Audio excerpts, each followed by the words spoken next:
Grab the footage and everything.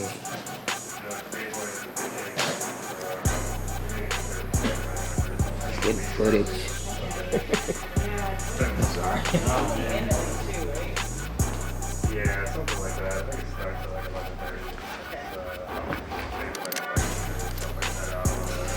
Yeah. Depends on how much we already get. Exactly. Last time, so It got a little it's like, I'm ready to leave. yeah, it got a little heated. Yeah, it's like around that. Yeah, I am doing like avenging my poetry stuff at a rave the night before, from like 9 p.m.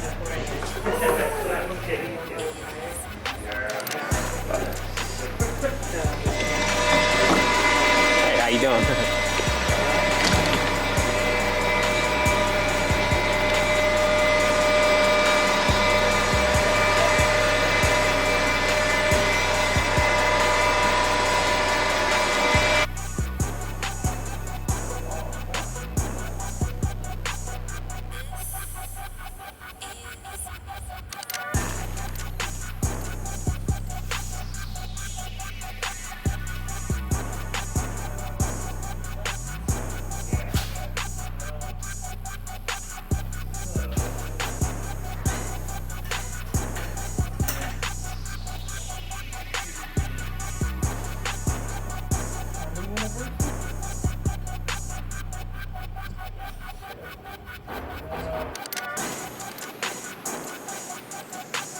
For a lot of young black men, new African men coming to prison, a lot of us, we don't know our history.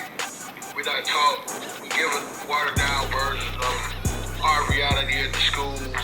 You know, a lot of us is alienated from the schools, school curriculum, and high school, etc. We lose interest in the school by the time we reach high school. We're dealing with a whole lot of other issues. I came in gang affiliated, street organization affiliated. I've always had leadership skills.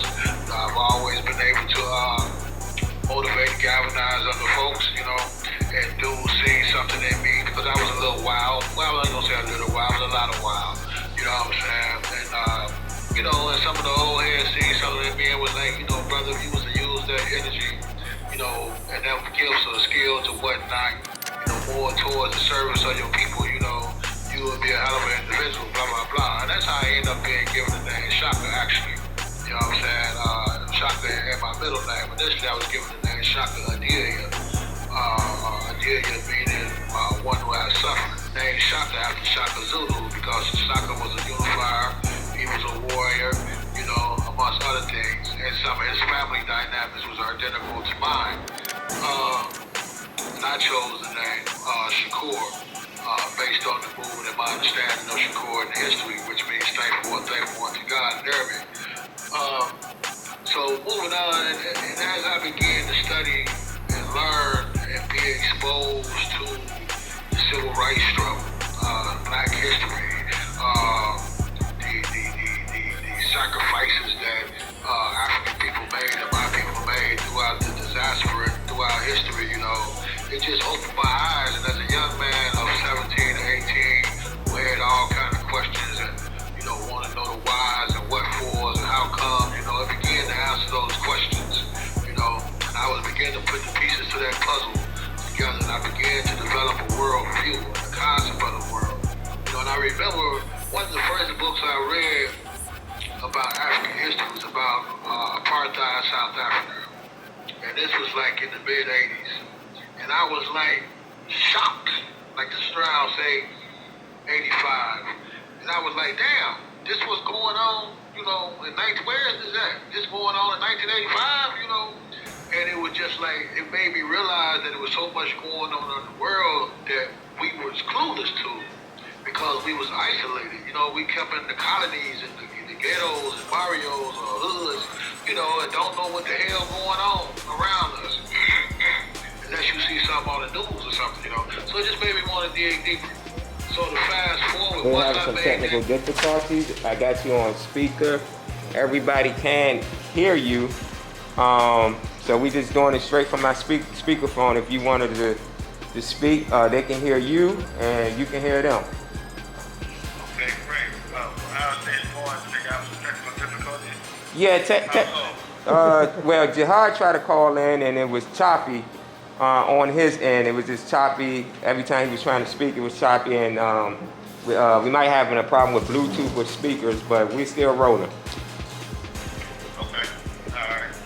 Well, basically, I just want to let everybody know I appreciate everyone for coming out tonight. And I also contribute to trying to set a new tone of activism and support Can y'all hear him? prisoners and prison activism and jailhouse lawyers. So it doesn't get that much attention or support specifically. Get classified with the general prison population. And while that is okay, we want to point out and highlight that this specific group of prisoners are not treated like regular prisoners. Prisoners, prison activists, and jailhouse lawyers also not punished for standing up for their rights, our rights, or helping other prisoners and organizing and educating other prisoners. Often we are shipped out of state away from our families and our support networks. There's often placed in higher security level prisoners, prisoners that that we haven't heard what was in more restrictive environments. Often subjected to all kinds of oppression, punishment, retaliation for basically exactly what's going on in that community, towards crime and so forth and so on. And with that being said, it's up to us to control those communities. We can't be afraid of the people and the youngsters and so forth that's out there terrorizing and committing crimes and so forth in those communities. And we have to also move towards creating opportunities like these and others to politicize and educate members within the community and help to strengthen ourselves to where we take responsibility for ourselves and our communities around us. Again, once again, instead of depending on the state or the cops or the court system, etc. It can be done, it has been done before, and it's successful, and it's examples of it being successful.